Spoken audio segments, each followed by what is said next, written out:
minsan po ang activist.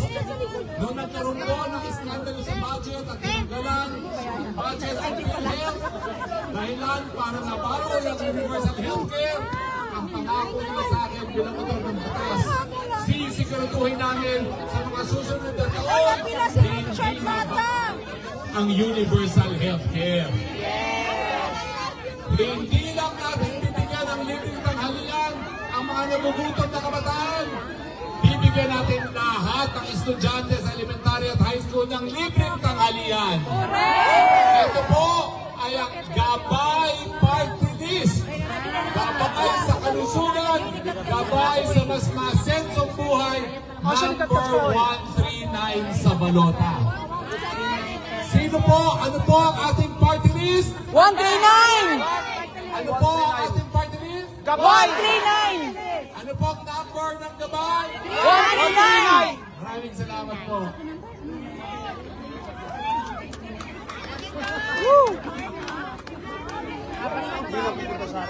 Correct. Hoy!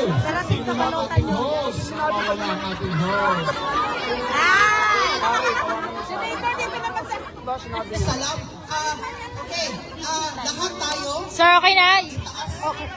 Wala ba wala pang sagot si Vicky Sara? Gusto niyo po i-check? Check ko lang ha. Check ko lang. No.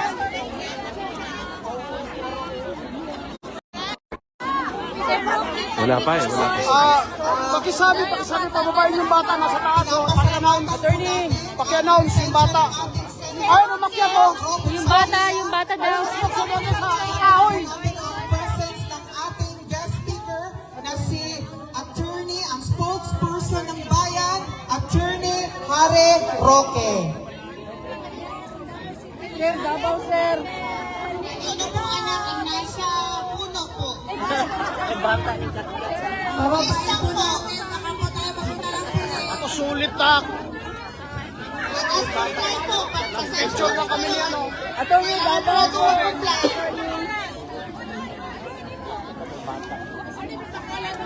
Relax lang po. Relax lang. Makakakuha po kayo ng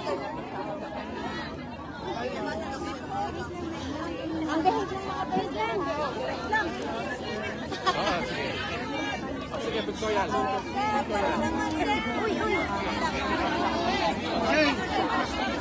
Okay, guys.